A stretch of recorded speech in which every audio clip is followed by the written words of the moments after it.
ये कहानी है संग जिनवू की, जिसे सभी लोग दुनिया का सबसे वीक हंटर कहकर उसका मजाक उड़ाते हैं। लेकिन वो उनकी बातों पर ध्यान नहीं देता, क्योंकि उसके पिता की मौत के बाद उसकी मॉम कोमा में चली गई। इसलिए उसको उनके इलाज के लिए और बहन की पढ़ाई के लिए पैसों की जरूरत होती है और वो रोज अपनी जान को जोखिम में डालता है। लेकिन एक दिन जब उसके सभी साथी उसको मरने के लिए डंजन में छोड़ जाते हैं, तो उसकी सेकंड अवेकनिंग होती है, जिससे वो दुनिया का इकलौता ऐसा हंटर बन जाता है जो कि अपना लेवल अप कर सकता है। कहानी की शुरुआत में 3 साल पहले का सीन दिखाया जाता है, जहाँ एक आइलैंड पर बहुत सारे एक्सप्लोजन हो रहे होते हैं। तभी एक शिप का वाइस कैप्टन से उन पे हमले करने के लिए पूछता है, जिस पर कैप्टन बोलते हैं, हमारे पास जो भी हथियार है उनका उन पर कोई असर नहीं होगा, अब बस हंटर्स ही हमें इस मुसीबत से बचा सकते हैं। जिसके बाद हमें एक हंटर किसी चीज से भागता हुआ दिखाया जाता है, जो कि जाकर अपने बाकी साथियों के साथ खड़ा हो जाता है। तभी उन पर बहुत बड़ी बड़ी चींटियां हमला कर देती हैं, जो कि उन सभी को बुरी तरह घायल कर देती हैं। जहाँ एक हंटर कह रहा होता है, कोई फायदा नहीं है, ये हम निचले रैंक वाले हंटर्स के बस की बात नहीं है, एंड से एक हंटर को बस मारने ही वाली थी। तभी वहाँ दूसरा हंटर आकर एंड्स को उससे दूर करता है और अपने हीलिंग मैजिक का यूज करके उसके घाव जल्दी ही हील कर देता है। एंड्स फिर से उन पे हमला करती है, लेकिन वहाँ उसके 2 साथी और आकर उनसे लड़ने लगते हैं, जहाँ हमें पता चलता है कि वो तीनों एस क्लास के हंटर्स हैं। तभी वहाँ एक व्हाइट कलर की बड़ी एंट आ जाती है, जिसे देखकर उन्हें लगता है कि ये उनकी लीडर है, जिस पर वो दोनों एक साथ उस पे हमला करते हैं। कुछ देर तक लड़ने के बाद वो दोनों एंट को हरा देते हैं। तभी वो देखते हैं कि सामने से बहुत सारी व्हाइट कलर की एंट उनकी ओर आ रही है, जिससे उन्हें समझ आता है कि वो कोई लीडर नहीं थी। इसलिए वो दोनों अपनी पावर अप करके उनसे लड़ने लगते हैं, जिनकी लड़ाई को सिटी में खड़ा हुआ चोई नाम का हंटर देख रहा होता है, जिसके सामने से वही एंट्स आ रही होती हैं। हमें दिखाया जाता है कि हंटर चोई के साथ उसके बहुत सारे साथी हैं, जिसके बाद चोई एक ही अटैक में सारी रेड कलर की एंट को खत्म कर देता है और उसके साथी बाकी बची एंट्स को मारने के लिए आगे बढ़ते हैं। जिसके बाद हमें एक नरेशन वॉइस से पता चलता है कि 10 साल पहले अचानक से जगह जगह पर पोर्टल्स खुलने लगे,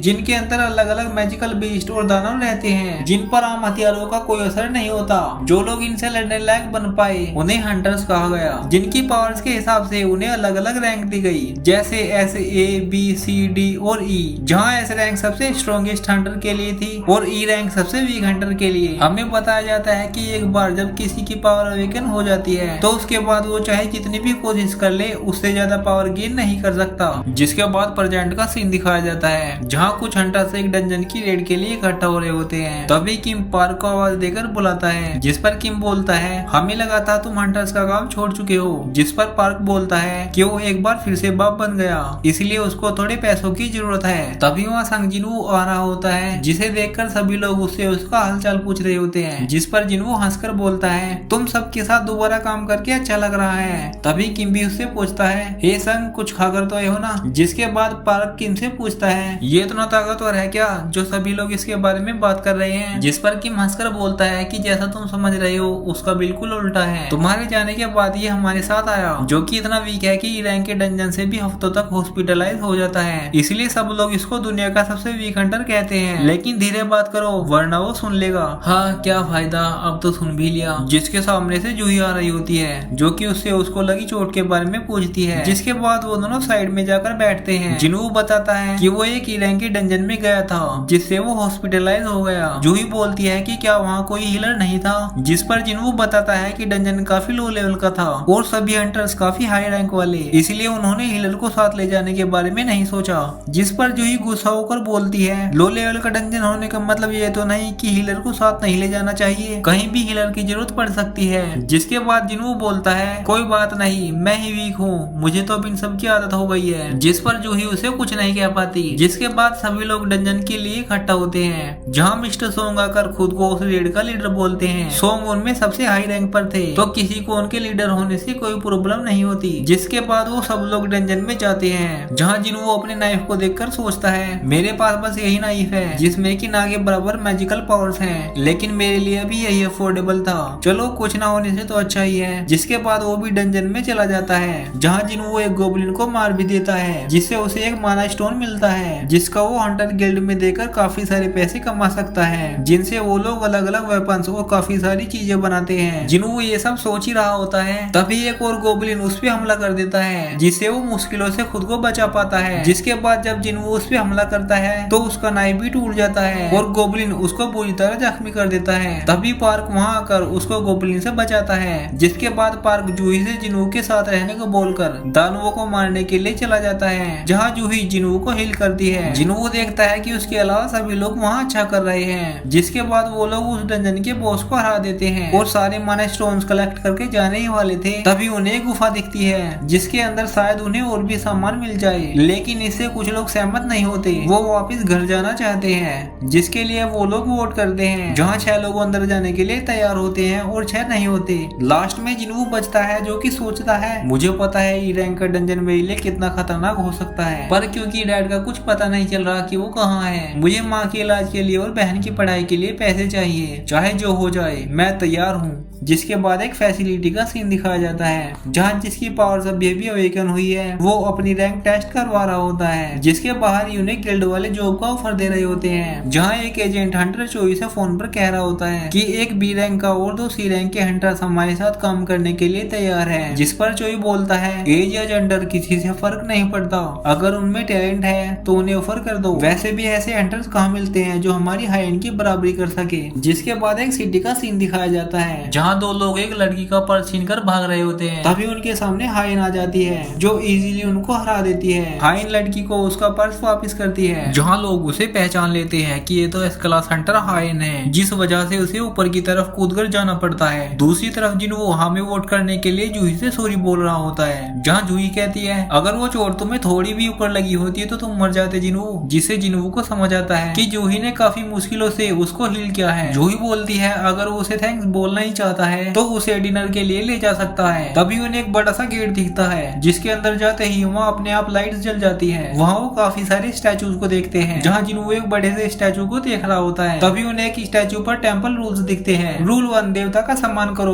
रूल 2 उसकी तारीफ करो और तीसरा अपनी भक्ति को साबित करो। तभी जूही जिनवू से कहती है वो बड़ी वाली स्टैचू उसकी आंखें हिल रही है, ऐसा लगा जैसे वो हमें ही देख रहा है। तभी वहाँ का गेट अचानक से बंद हो जाता है, जिससे घबराकर एक हंटर गेट की ओर जाने लगता है। लेकिन जैसे वो गेट को टच करता है, गेट पर खड़ा स्टैचू उसकी गर्दन काट देता है, जहाँ उनको समझ आ जाता है कि वो कितनी बड़ी मुसीबत में है। उसे देखकर जिनवू डर से कांप रहा होता है और सोचता है मैं पहले भी कई बार मौत की कगार पर पहुंच चुका हूँ। जब भी मैं किसी डंजन में जाता, चाहे वो लो लेवल का क्यों ना हो, ज्यादातर वहाँ से घायल होकर ही आता हूँ, शायद इसलिए मैं बता पाया। और वो चिल्लाकर कहता है सब लोग नीचे बैठ जाओ, जहाँ बड़े स्टैचू की आंख से फायर निकलती है, जो काफी सारे हंटर्स को जलाकर राख कर देती है। जहाँ जो लोग नीचे झुके थे वो बच जाते हैं। उन सभी को समझ नहीं आ रहा होता क्या चल क्या रहा है। तभी सोम कहते हैं कोई अपनी जगह से मत हिलना, वरना ये फिर से हमला कर देगा। जहाँ जूही डर से हिल भी नहीं पाती। तभी मिस्टर सोंग जिनवू से कहते हैं अगर तुम चिल्लाए ना होते तो हम सब मर जाते, तुम्हें इसके बारे में पहले से पता था ना। लेकिन जिनवू को भी कुछ समझ नहीं आ रहा होता। जहाँ जिनवू नोटिस करता है कि मिस्टर सोंग का एक हाथ कट चुका है, वो जिनवू से खून बंद करने के लिए बोलते हैं और बताते हैं कि मैं जूही से हेल्प ले लेता, लेकिन उसको मेंटल प्रेशर हैंडल करना नहीं आता। जिसके बाद जिनवू की बहन जिसका नाम संगजीना होता है, उसके स्कूल का सीन दिखाया जाता है, जहाँ उसकी फ्रेंड पूछती है तुम्हारा भाई एक हंटर है ना, जिस पर जिना बोलती है हाँ वो एक ही रैंक हंटर है और ज्यादातर वहाँ से जख्मी होकर ही आता है। दूसरी तरफ एक हंटर कह रहा होता है कि उसे काफी मुश्किलों से एक कंपनी के साथ कॉन्ट्रैक्ट मिला है और उसे अपनी रफ्तार पर पूरा भरोसा है। ये बोलकर वो गेट की तरफ बढ़ता है, लेकिन उसके पास जाते ही स्टैचू की लाइट बीम से उसकी अपर बॉडी जलकर राख बन जाती है, जिसे देखकर जिनवू सोचता है अगर ये हमें मारना चाहता तो कब का मार सकता था। जिसके बाद जिनवू सोंग से टेम्पल रूल के बारे में पूछते हैं। पहला रूल था देवता का सम्मान करना। जिसके बाद जिनवू खड़ा होता है और जैसे ही स्टैचू लाइट लेजर निकालने वाला होता है वो नीचे झुक जाता है, जिससे स्टैचू फिर से नॉर्मल होने लगता है। ये देखकर जिनवू सबसे अपना सिर नीचे झुकाने के लिए बोलता है और वो सब ऐसा ही करते हैं। जिसके बाद स्टैचू एक बड़ी सी स्माइल करता है, जिससे वो सब और ज्यादा डरने लगते हैं। लेकिन स्टैचू फिर से नॉर्मल हो जाता है। जिसके बाद पार्क खड़ा होता है, जिसे देखकर वो लोग सोचते हैं कि वो सब बच गए। लेकिन तभी वो स्टैचू अपनी जगह से खड़ा होकर उनकी ओर आने लगता है, जहाँ जिनवू उनको दूसरा रोल गॉड की तारीफ करो बताता है। तभी एक हंटर स्टैचू के पास जाकर कहता है कि उसने काफी सारे रिलीजियस स्क्रिप्चर्स को रीड किया है और वो जाकर उसे प्रे करने लगता है। लेकिन स्टैचू उसको अपने पैरों से कुचलकर मार देता है। जिसके बाद वो एक और लड़की को मार देता है। वो सब अलग अलग डायरेक्शन में भागने लगते हैं, जहाँ पार्क सोचता है कि वो ऐसे नहीं मर सकता। उसकी फैमिली वाले उसका इंतजार कर रहे हैं। जिसके बाद वो एक स्टैचू के पास जाकर खड़ा हो जाता है, जिसके हाथों में वेपन होता है और वो उसको बीच से 2 टुकड़ों में काट देता है। भागते टाइम जिनवू नोटिस करता है कि किसी स्टैचू के पास वेपन्स है और किसी के पास इंस्ट्रूमेंट। वो सबसे कहता है कि उन स्टैचूज के पास जाकर खड़े हो जाओ जिनके पास इंस्ट्रूमेंट्स हैं। सबसे पहले सोंग एक स्टैचू के पास जाते हैं, जिसे वो इंस्ट्रूमेंट्स बजने लगता है। जिसके बाद सभी लोग ऐसा ही करते हैं। जिनवू जूही के साथ एक स्टैचू के पास जाता है, लेकिन इंस्ट्रूमेंट नहीं बजता, जिससे वो समझ जाता है कि एक स्टैचू बस एक ही पर्सन के लिए है। वो जूही को वहीं छोड़कर दूसरे स्टैचू की ओर जाने लगता है, लेकिन बड़े स्टैचू से बचने के चक्कर में वो एक वेपन वाले स्टैचू के पास खड़ा हो जाता है, जिससे वो उसका एक पैर काट देता है। लेकिन जिन्वू फिर भी हार नहीं मानता। वो किसी तरह इंस्ट्रूमेंट वाले स्टैचू के पास पहुंच जाता है, जिससे बड़ा स्टैचू अपने थ्रोन पर जाकर बैठ जाता है। जिसके बाद जूही उसके पास आती है और उसके गड्ढे पैर को देखकर उसे हील करने की कोशिश करती है, लेकिन जूही ने अपनी पावर्स का काफी यूज कर लिया था, इसलिए उसके मुंह से खून आने लगता है। दूसरी तरफ सभी हंटर्स एक दूसरे को ब्लेम करने लगते हैं, जहाँ लीडर होने की वजह से मिस्टर सोंग खुद को इसका जिम्मेदार मानते हैं। जिसके बाद स्टैचू अपना हाथ ऊपर करता है तो वहाँ एक अल्टर अपीयर हो जाता है, जिस पर जिन्वू बताता है कि मिथाइलॉजी के अकॉर्डिंग ये गॉड को बलि देने के लिए यूज किया जाता है और यही तीसरा रूल है, अपनी भक्ति को साबित करना। जिसके बाद किम समझ जाता है कि अब उनमें से किसी को अपना सैक्रिफाइस करना होगा, इसलिए वो सोंग की गर्दन पर अपनी स्वॉर्ड रख देता है और लीडर होने के नाते सोंग भी तैयार हो जाते हैं। वो अल्टर की तरफ जाने लगते हैं। जैसे ही वो अल्टर के पास पहुंचते हैं, वहाँ एक फायर जल जाती है, जिस पर वो जिन्वू से पूछते हैं कि अब उन्हें क्या करना चाहिए। जिन्वू दो हंटर से उस अल्टर को पास से देखने के लिए बोलता है, जिस पर वो दोनों उसे उठाकर अल्टर के पास ले जाते हैं, जिनसे वहाँ 3 फायर और जल जाती है। जिसे देखकर जिन्वू किम और जूही से अल्टर के पास आने के लिए बोलता है और जैसे ही वो वहाँ जाते हैं, उनके चारों तरफ एक ब्लू कलर की फ्लेम चलने लगती है और गेट भी ओपन हो जाता है। जिसके बाद धीरे धीरे ब्लू फ्लेम बुझने लगती है और उनकी ओर वेपन वाले स्टैचू बढ़ने लगते हैं। जिन्वू नोटिस करता है कि जब भी वो किसी स्टैचू को देख रहा होता है तो वो उनकी ओर नहीं आता। जिन्वू उनसे सभी स्टैचू को देखने के लिए बोलता है, जिस पर वो सब ऐसा ही करते हैं। लेकिन एक लड़की जो काफी डरी हुई थी, जिन्वू को छोड़कर गेट की ओर भागकर वहाँ से चली जाती है, जिससे एक येलो फ्लेम बुझ जाती है। जिसके बाद एक और हंटर जिन्वू को फेंक कर वहाँ से भाग जाता है, जिन्हें देखकर किम भी वहाँ से भागने वाला होता है। तभी जिन्वू बताता है कि ब्लू फ्लेम टाइमर की तरह काम करती है और येलो फ्लेम किसी पर्सन की वजह से।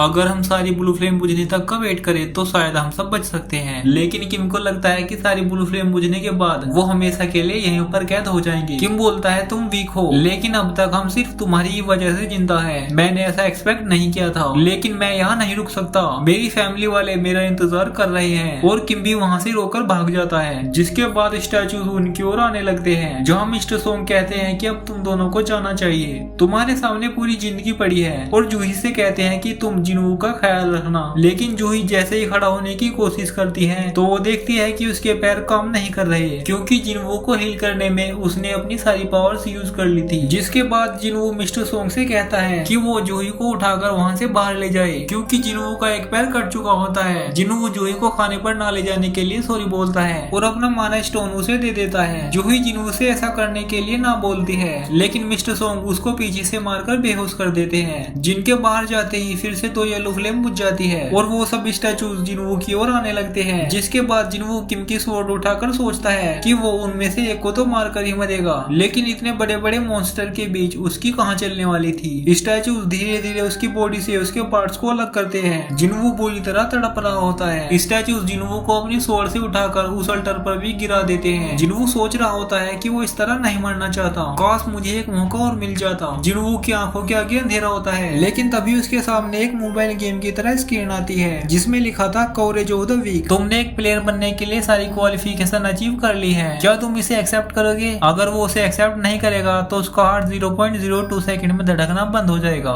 लेकिन कोई तो उसे एक्सेप्ट कर लेता है। उन मॉन्स्टर से बुरी तरह मरने के बाद जिन्वू की आंखें अचानक से हॉस्पिटल में खुलती है, जहाँ अपने हाथों और पैरों को सही सलामत देखकर वो हैरान हो जाता है। तभी वो हंटर एसोसिएशन के मैनेजर वू जिनचुल और उसका असिस्टेंट आते हैं, जो बताते हैं कि वो पिछले 3 दिनों से बेहोश था। जिस पर जिन्वू घबरा कर उनसे जूही और मिस्टर सोंग के बारे में पूछता है, जिस पर वो बताते हैं कि वो दोनों अब ठीक है, बस मिस्टर सोंग अपना एक हाथ गवा चुके हैं और शायद वो हंटर के काम से भी रिटायर हो जाएं, और जूही को सदमा लगा है इसलिए उसका इलाज चल रहा है। जिसके बाद वो बताते हैं कि उस डंजन से सिर्फ 6 लोग ही जिंदा लौट पाए हैं। खबर मिलने के बाद जब व्हाइट टाइगर गिल्ड वहाँ पहुंची तो वहाँ तुम्हारे सिवा कुछ नहीं था, ना तो वहाँ स्टैचूज थे और ना ही कोई सीक्रेट टेंपल। वैसे तो हंटर्स के साथ ऐसे हादसे होते ही रहते हैं, लेकिन तुम्हारे साथ जो हुआ वो काफी कम ही देखने को मिलता है, जहाँ जिन्वू को भी कुछ समझ नहीं आ रहा होता। जिसके बाद वो जिनचुल पूछता है कि क्या तुम्हें अपनी सेकंड अवेकनिंग का एहसास हो रहा है, जहाँ जिन्वू सोचता है कि हंटर्स की पावर्स को बढ़ाया नहीं जा सकता, लेकिन कभी कभी किसी हंटर की सेकंड अवेकनिंग हो जाती है, जिससे उसकी पावर बढ़कर ए या एस रैंक तक पहुंच सकती है।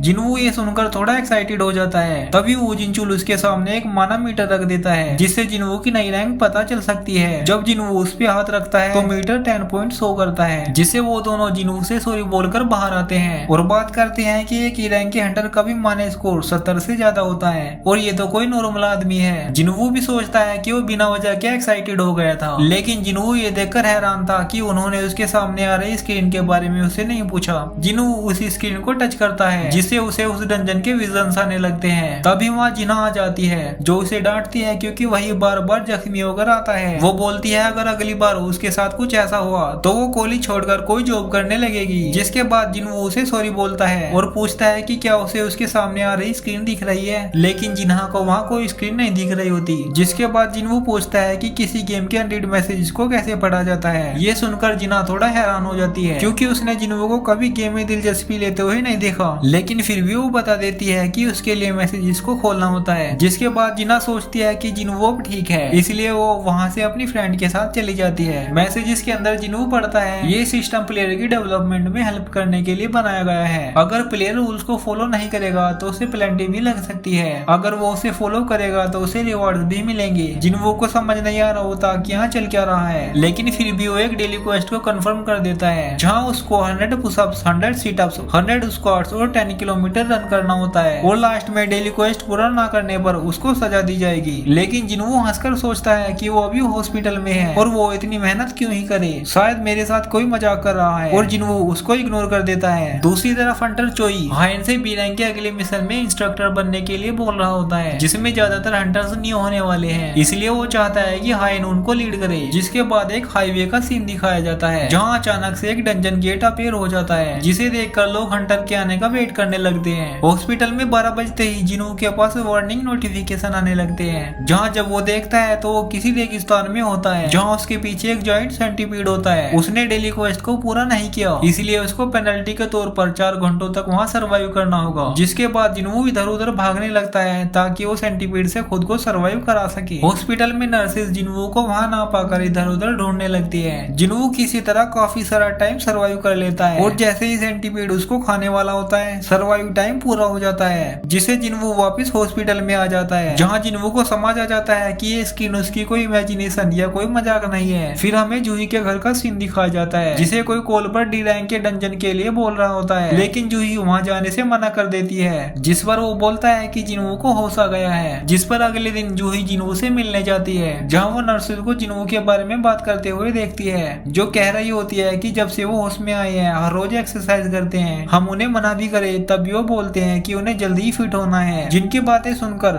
जूही वहाँ से बिना जिनवू से मिले ही चली जाती है। जिनवू एक बेंच पर बैठकर सोच रहा होता है कि लगभग 4 दिन बाद अब चीजें समझ आने लगी है, जैसे वो स्क्रीन मेरा कोई वहम नहीं है। हर दिन क्वेस्ट को पूरा करने पर मुझे 3 तरह के रिवार्ड्स मिलते हैं। पहला फुल रिकवरी, जिससे जिनवू की सारी थकान गायब हो जाती है, और दूसरा है एबिलिटी पॉइंट्स, जिनसे कि जिनवू उसकी ताकत बढ़ा सकता है, जहाँ उसके पास इन्वेंट्री स्क्रीन भी होती है जिसमें वो कोई भी सामान रख सकता है। जिनवू ये सब सोच ही रहा होता है तभी उसके आसपास के लोग उसकी हरकतें देखकर उसे पागल समझ के घूरने लगते हैं। जिसके बाद जिनवू आखिरी रिवॉर्ड को देखता है जिसमें कि एक लूट बॉक्स होता है, जिसे ओपन करने पर उसे एक चाबी मिलती है जो कि किसी डंजन गेट की होती है। जिसके बाद जिनवू के पास्ट का सीन दिखाया जाता है जहाँ उसकी मॉम अचानक से काम करते करते बेहोश हो जाती है। डॉक्टर बताते हैं कि इन्हें इटर्नल स्लीप डिजीज है जो गेट्स के ओपन होने के बाद से ही सामने आई है और उनके पास इस बीमारी का कोई इलाज नहीं है, इसलिए जिनवू लेबर का काम भी करने लगता है। जिसके बाद वो हंटर बनने के लिए जाता है जिसमें काफी खतरा होता है, लेकिन मॉम के इलाज के लिए वो ये रिस्क भी ले लेता है। कमजोर होने की वजह से जिनवू हर बार मुसीबत में पड़ जाता है और लोगों से अपनी इंसल्ट भी सहन करता है। जिनवू ये सब सोच रहा होता है और कहता है मैं अपनी कमजोरी को अपनी ताकत में बदल दूंगा। जिसके बाद जिनवू रेडी होकर स्टेयर्स के पास जाता है, जहाँ वो चाबी निकालता है तो ऑटोमेटिकली ही एक गेट अपीयर हो जाता है, जिसके अंदर जाते ही गेट बंद हो जाता है, जहाँ जिनवू को कोई देख नहीं पाता। जिनवू अब किसी और ही डायमेंशन में पहुंच चुका था। उसके पास मैसेज आता है कि उसे बाहर जाने के लिए डंजन बॉस को हराना होगा या उसको टेलीपोर्टेशन स्टोन का यूज करना होगा। जिसके बाद वो डरता हुआ डंजन के अंदर जाता है, जहाँ उसके सामने 3 गोबलिन आ जाते हैं, जो कि पहले तो जिनवू को बुरी तरह हरा रहे होते हैं, लेकिन जिनवू किसी तरह उनमें से एक को मार देता है। जिसके बाद वो बाकी 2 को भी मार देता है। जिनवू उन्हें मारकर सोचता है कि शायद वो पहले से ज्यादा ताकतवर हो गया है, लेकिन तभी उसके पीछे एक रेड कलर का वोल्फ आ जाता है, जिसे जिनवू का नाइफ भी टूट जाता है। वोल्फ गोबलिन से कहीं ज्यादा ताकतवर होता है, जिसे देखकर जिनवू के पैर कांपने लगते हैं। वोल्फ उस पे हमला करता है, जहाँ जिनवू सोचता है कि यहाँ तो कोई हिलर भी नहीं है, अगर वो यहाँ घायल हुआ तो उसकी कहानी का दी एंड हो जाएगा। जिनवू के सामने रेड वोल्फ होता है, जो कि जिन्वू से काफी ताकतवर होता है, लेकिन जिन्वू उससे आसानी से बचकर भाग रहा होता है क्योंकि उसका स्टेमिना अब पहले से ज्यादा बढ़ चुका है। जिन्वू उसको एक पंच मारता है जिससे वोल्फ दूर जाकर गिरता है, लेकिन जिन्वू जानता है कि वो बिना किसी वेपन के उसे नहीं हरा सकता, इसलिए वो वहाँ से भागने की कोशिश करता है। लेकिन लाइकन वोल्फ उसका पीछा करता रहता है, जहाँ उसको अचानक से इन्वेंट्री का ख्याल आता है, जहाँ से एक स्वॉर्ड निकलती है और जिन्वू स्वॉर्ड से लाइकन को एक ही बार में मार देता है। जिन्वू नोटिस करता है कि ये वही स्वॉर्ड है जिसके लिए किम ने $3 मिलियन दिए थे, लेकिन उसको भी समझ नहीं आ रहा होता कि वो यहाँ कैसे आई, क्योंकि जिन्वू तो कभी उसे खरीद नहीं पाता। जिसके बाद जिन्वू के घाव अपने आप ही हील हो जाते हैं। तभी उसके पीछे 2 लाइकन वोल्फ आ जाते हैं। जिन्वू सोचता है कि अब कम से कम उसके पास एक स्वॉर्ड है, लेकिन उसकी स्वॉर्ड अंदर ही अटक जाती है और सही टाइम पर वो निकल भी जाती है। लाइकन वोल्फ इतना ताकतवर होता है कि वो स्वॉर्ड को मुंह से ही रोक लेता है, लेकिन जिन्वू उसके मुंह को ही चीर देता है, जिससे डरकर दूसरा वोल्फ वहाँ से भाग जाता है। जिन्वू नोटिस करता है कि अब वो लेवल 2 पर है, जो कि डेली मिशन पूरा करने से पहले कभी नहीं हुआ, और उसकी एबिलिटीज भी एक पॉइंट बढ़ चुकी होती है। जिन्वू लाइकन के पास एसेंस स्टोन देखने जाता है, लेकिन उसको एसेंस स्टोन की जगह कुछ और आइटम्स मिलते हैं जो कि उसकी इन्वेंट्री में से होते हैं, जिन्हें बेचकर जिन्वू को 20 गोल्ड कॉइन मिलते हैं। जिन्वू सोचता है अगर वो अपना लेवल अप करके उनसे लड़े तो शायद वो जीत सकता है, या अगर वो उनसे पहले ही मर गया तो। तभी उसके सामने से बहुत सारे लाइकन वोल्फ आ रहे होते हैं। जिन्वू सोचता है क्या फर्क पड़ता है, मैं पहले ही अपनी मौत देख चुका हूँ, और वो उनकी ओर बढ़ने लगता है, जहाँ वो अब पहले से ज्यादा वोल्फ को मार रहा होता है। जिन्वू के हाथ कांप रहे होते हैं, लेकिन उसके चेहरे पर हल्की सी हंसी भी होती है, इसलिए वो एक एक करके सारे वोल्फ को मारने लगता है, जहाँ उसका लेवल अप होता रहता है। कुछ देर बाद जिन्वू सारे वोल्फ को मार चुका होता है, लेकिन उसकी स्वॉर्ड भी डैमेज हो जाती है। जिन्वू देखता है कि उसकी एबिलिटीज अब 40% तक बढ़ चुकी है, और उसके पास बहुत सारी चीजें भी आ चुकी है, यहाँ तक कि उसके पास टेलीपोर्टेशन स्टोन भी आ जाता है, जिसका यूज करके वो यहाँ से बाहर जा सकता है। लेकिन जिन्वू ताकतवर होने का इतना अच्छा मौका गंवाना नहीं चाहता था, इसलिए वो स्टोन को वापस इन्वेंट्री में रखकर डंजन बॉस की ओर जाने लगता है। बाहर जूही को दिखाते हैं, जिसे उसी आदमी का फिर से कॉल आता है, जो बताता है कि उस डंजन में अब दरार आने लगी है, जिससे सभी मॉन्स्टर्स अब बाहर आने लगे हैं और सभी हंटर्स उन्हें रोकने में लगे हैं। जूही सोचती है अगर वो उस वक्त वहाँ चली जाती तो शायद ऐसा कुछ ना होता। दूसरी तरफ जिन्वू एक एक करके काफी सारे मॉन्स्टर को मार रहा होता है, जिसके बाद वो स्टेज के पास आकर रुक जाता है, जहाँ जिन्वू को महसूस होता है कि शायद वो नीचे के मॉन्स्टर को नहीं हरा सकता, लेकिन फिर भी वो नीचे चला जाता है। जिन्वू सोचता है कि स्टेशन थोड़ा अलग लग रहा है, तभी उस पर अचानक से हमला होता है, जिसे वो कोई रिएक्ट भी नहीं कर पाता, यहाँ तक कि उसकी स्वॉर्ड भी टूट जाती है। जिन्वू देखता है कि उसके सामने डंजन बॉस है, जिसके बाद जिन्वू उस पे हमला करता है, लेकिन उसका उस पे कोई असर नहीं होता। जिन्वू उससे बचने के लिए इधर उधर भागने लगता है। तभी जिन्वू को उसका पास्ट याद आता है, जहाँ सभी लोग उसको दुनिया का सबसे वीक हंटर कहकर उसका मजाक बनाते हैं। मिस्टर सोंग आकर उसको थोड़ा हौसला देते हैं। जिन्वू बॉस से बुरी तरह हार रहा होता है, तभी वो खड़ा होकर सोचता है मैं यहाँ स्ट्रॉन्ग बनने के लिए आया हूँ और मैं उसके लिए कुछ भी करूंगा। तभी उसकी बॉडी अचानक से ग्लो करने लगती है, जिसके बाद जिन्वू एक एक करके काफी सारे अटैक उस पे करता है, और जिन्वू हाथों से ही उसकी स्किन क्रैक कर देता है। वो अपनी पूरी ताकत से उसकी स्किन तोड़ देता है, जिस वजह से वो मॉन्स्टर मर जाता है, और जिन्वू का फिर से कई बार लेवल अप होता है, जहाँ उसको एक पॉइजन खंजर मिलता है, जो कि उस स्वॉर्ड से कहीं ज्यादा ताकतवर होता है, जिसके साथ ही वो डंजन भी गायब होने लगता है, और जिन्वू वापस से वहीं पर आ जाता है। तभी एक पुलिस वाला उसे रोककर कहता है बाहर आना खतरनाक है, क्या तुमने न्यूज नहीं सुनी? तभी जिन्वू के हाथ में टूटी स्वॉर्ड देखकर वो समझ जाता है कि वो एक हंटर है, इसीलिए वो उसे माफी मांगकर लड़ाई वाली जगह पर ले जाने लगता है, जहाँ जिन्वू भी उसके पीछे पीछे जाने लगता है। रास्ते में पुलिस वाला बताता है कि एक डंजन में दरार आने की वजह से मॉन्स्टर्स बाहर आ गए हैं, जिसमें ज्यादातर को तो मार दिया गया है, लेकिन एक जो शायद उसका बॉस है अभी भी तबाही मचा रहा है। वहाँ जाकर जिन्वू देखता है कि हंटर्स काफी लो लेवल के हैं, इसलिए वो उसे नहीं रोक पा रहे। वहाँ वो जूही को भी देखता है, जो कि उस घटना की वजह से फोकस नहीं कर पा रही होती। तभी जिन्वू सोचता है कि ये एक डी रैंक का बॉस है, जिसे मैंने हराया उससे कमजोर, अगर उसका कवच टूट जाए तो शायद वो लोग उसे हरा सकते हैं। तभी जिन्वू उस टूटी हुई स्वॉर्ड को उस डंजन बॉस की ओर फेंकता है, जिससे उसका कवच टूट जाता है और सभी हंटर्स मिलकर उसे हरा देते हैं। एक हंटर नोटिस करता है कि कोई उड़ती हुई चीज उस मॉन्स्टर की ओर आई थी, जिस वजह से उसका कवच टूट गया। वो सोचता है कि किसी और ने उसका कवच तोड़ा है, और वो जरूर कोई हाई रैंक वाला हंटर होगा, क्योंकि उस मॉन्स्टर को 10 लोग भी मिलकर नहीं रोक पा रहे थे। वो जिन्वू की टूटी हुई स्वॉर्ड देखकर उस पुलिस वाले से पूछता है, लेकिन पुलिस वाला देखता है कि जिन्वू वहाँ से जा चुका होता है। कुछ टाइम बाद दिखाते हैं कि हॉस्पिटल में सभी नर्सेज जिन्वू के बारे में बात कर रही होती है, जहाँ वो कहती है कि जिन्वू काफी हैंडसम हो गया है। पहले तो वो नॉर्मल था, लेकिन कुछ ही हफ्तों की एक्सरसाइज के बाद उसकी बॉडी काफी कमाल की बन गई है। दूसरी तरफ जिन्वू अपना डेली क्वेस्ट पूरा कर रहा होता है, तभी उसके कमरे में एक नर्स आती है, जो उसको देखकर ब्लश करने लगती है। जिन्वू के पूछने पर नर्स बताती है कि आज वो हॉस्पिटल से डिस्चार्ज होने वाला है, जिसके बाद जिन्वू उसे थैंक्स बोलकर वहाँ से जाने लगता है, लेकिन नर्स उसे रोककर उसे उसका नंबर मांगती है, जिस पर जिन्वू सोचता है कि शायद उसको उसके टेस्ट के रिजल्ट भेजने होंगे। जिसके बाद जिन्हू के घर का सीन दिखाते हैं जहाँ जिन्हा न्यूज देख रही होती है। तभी वहाँ जिन्हू आता है जिसको देखकर जिन्हा पूछती है क्या तुम जिम जाने लगे हो, तुम्हारी तो हाइट भी बढ़ रही है। जिसके बाद जिन्हू जिन्हा को छाता लेकर स्कूल भेज देता है और स्क्रीन पर देखता है कि डेली क्वेस्ट में बस 10 किलोमीटर रनिंग ही बाकी है। उसके पास कुछ एक्स्ट्रा पॉइंट होते हैं जिससे वो अपने इंटेलिजेंट बूस्ट करता है। तभी उसको लैंडलॉर्ड का कॉल आता है जो कि उसे किराए के लिए पूछता है। जिन्हू वो अब आसानी से मॉन्स्टर को मारने लगा था